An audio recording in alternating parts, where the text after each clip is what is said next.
Most black South Africans do not know Europeans. They know white people. They don't know Europeans because most South Africans didn't do history, because you need to have done history to know Europeans. Because Europe, like Africa, is not this huge continent with one people. It is a continent with different kinds of people. You have the French, who colonized a huge part of Africa and other countries, whose legacy of colonization still lingers on in West Africa especially. You have the English, who colonized a big part of the world, whose legacy of colonization still lingers on in East Africa especially. You have the Germans who colonized Namibia. You've got the Portuguese who colonized Mozambique and Angola. You've got the Italians who colonized Italy, who colonized Libya and tried to colonize Ethiopia as well. So Europe is also made up of those countries that colonized parts of Africa, specific countries in Africa. So South Africans wouldn't know, especially because they've not done history, that in Europe you've got Russians who didn't colonize anyone, who during colonization were instrumental in assisting liberation movements through training them, through arming them, giving them technical support, shipping them to Europe, to Russia, to give them additional training when it comes to other aspects of liberation or political, military intelligence. So Europe is not a country, Europe is a continent, but South Africans, they don't know Europe, most of them, they only know white people. That is why when it comes to problems that confront this country, you hear them a lot saying, we should just give this thing to white people to govern again. Because according to them, they don't understand white people to also include a majority that colonized. Like the South African experience or the African experience of white people or Europeans, it is that of colonizers, except for the white people of Russia, and not only Russia, but the Union of the USSR, Union of Soviet Socialist Republics, which included Ukraine, Kazakhstan, Azerbaijan, lots and lots of some of those countries that are now independent. Now, why am I saying this? Because when you look at the majority of crime in South Africa, the majority of crime, real crime, white-collar crime, crime that has a very serious impact on the lives of the majority of black people, is not done by black people, it's done by white people. Price fixing, bread, white people.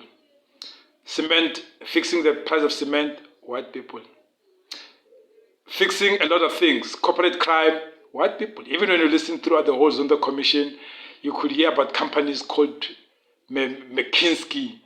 You had a lot of companies, HBO, not HBO, the IT company, all the companies, most of the companies that are implicated in the SARS capture and other things, those are white companies and they looted billions. But black people, by virtue of the deficiency that we have when it comes to history, they don't know that it's white people that do most of the crime. Even when you get black people stealing money, at the end of the beneficiary is a white person. Suspects that are now being probed about in commissions, your Hangwane Maumela, what they collect? Lamborghinis. Lamborghinis are not owned by black people. The company that makes Lamborghini, even the dealerships, are owned by white people. Where are they staying? They're staying in those exclusive suburbs. The furniture itself, the alcohol they consume, the consumables, those are things that and they benefit white people. And which means those people are complicit in the crime because they are the reason why these people are stealing. They're stealing because there's something to buy from white people. One of the most successful criminals, or let me say, not successful, infamous criminals in South Africa will be Radovan Krejcir. Radovan Krejcir is serving time at CIMEX, Maximum Security Prison in Tshwane. He's Serbian, but ask any South African, give them a map of Europe and say, point me to where Serbia is. They can't point, they can't show you this is Serbia. He's Serbian, he did a lot of remorse. When you think about people like Vito Palazzolo, that's a remorse. So, when South Africans need somebody to hate, when Operation Dudula wants somebody to hate, they don't look at Europeans who are entrenched in the corruption that's happening in the country right now, who are entrenched in the theft. I mean, Europeans stole the country. The biggest theft is the theft of the country, but they are really focused on the people they think they know. South Africans mostly now will blame so-called foreign nationals. I don't like to lose that. I don't think there's a foreigner in South Africa. But okay, let me just use it for expediency. They'll brave foreign nationals. And they know so much about foreign nationals from the north and from the east, but especially from the north, for a reason that is perpetuated, that is caused by those that are involved in crime.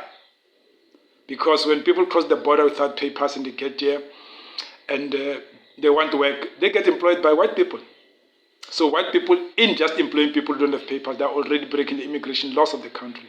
But when South Africans or Dudula and some of those other, I'll call them xenophobes, want to react, they don't react by going to the farms and blaming the white people and say police must arrest the white farmers who hire people from other countries without papers. They go for those people that are hired. When you go to restaurants in the big cities, I know Cape Town, especially you go there, and even in some of the leafy part of Joburg, you found that a majority, I don't know now, some 6, 7, 10, 15 years ago, a majority came from Zimbabwean people, people from Zimbabwe, from next door. And sometimes maybe they didn't have papers, I don't know about that. But that joint will be owned by a white person who is breaking immigration laws by hiring people without papers. But South Africans didn't get angry at that white person, at that European. They got angry at the poor waiter whose mother needs medication back in Zimbabwe, who's working there so they can be able to fill the prescription there.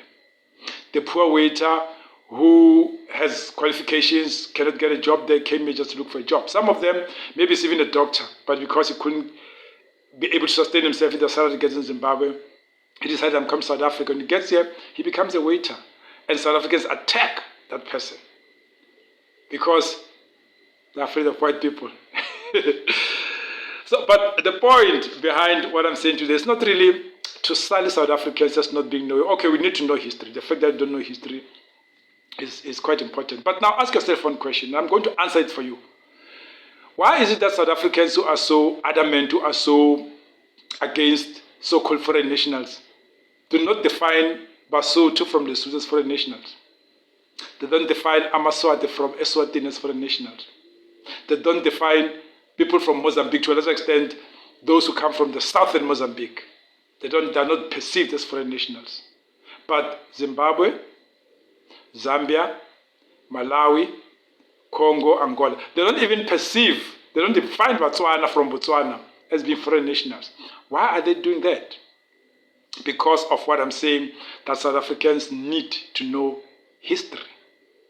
Because I'm going to give a short lecture in history on why do we have most of the people that are called foreign nationals here. Let me start with Zimbabweans. Why do we have so many Zimbabweans here? People say, oh, Mugabe collapsed the economy, Mugabe chased white people away from Zimbabwe, and then sanctions came, and Zimbabwe collapsed, and then they started coming this way. Partly true. But here's the thing. When Zimbabwe became independent in 1980, one of the first decisions it took was that it was going to support liberation movements in South Africa. Technically, allowing passage for those that were coming through, crossing the border to come and launch attacks in South Africa, or even just to come and do some work in South Africa, decided we are going to allow passage. We are going to allow some of them to be in Harare, like the Pan-Africanist Congress had a lot of their leadership in Harare. Savile Palmer, when he was a kid, was driving from Harare to come to South Africa.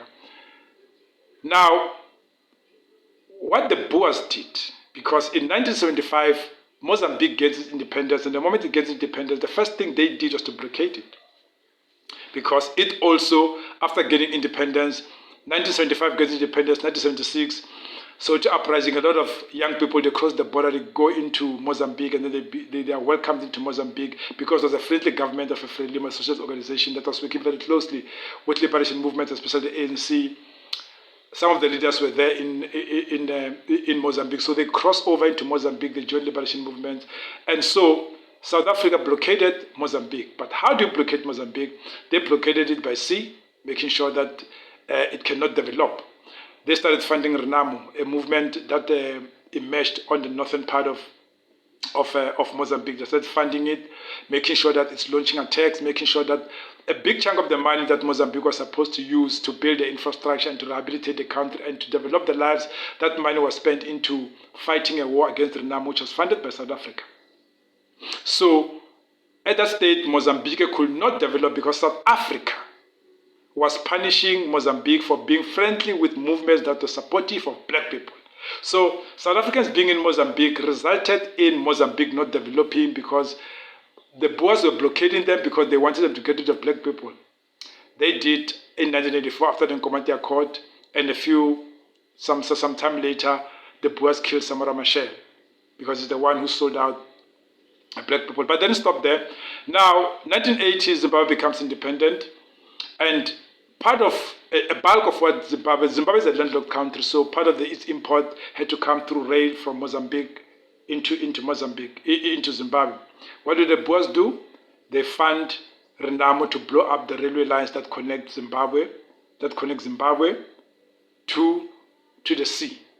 And now Zimbabwe has to get its imports through South Africa, through Durban Harbour, and the Boers are charging them high tariffs for allowing them to cross through the border, which means a big chunk of the money that should go into developing Zimbabwe, into improving their lives after 1980, goes to paying for imports,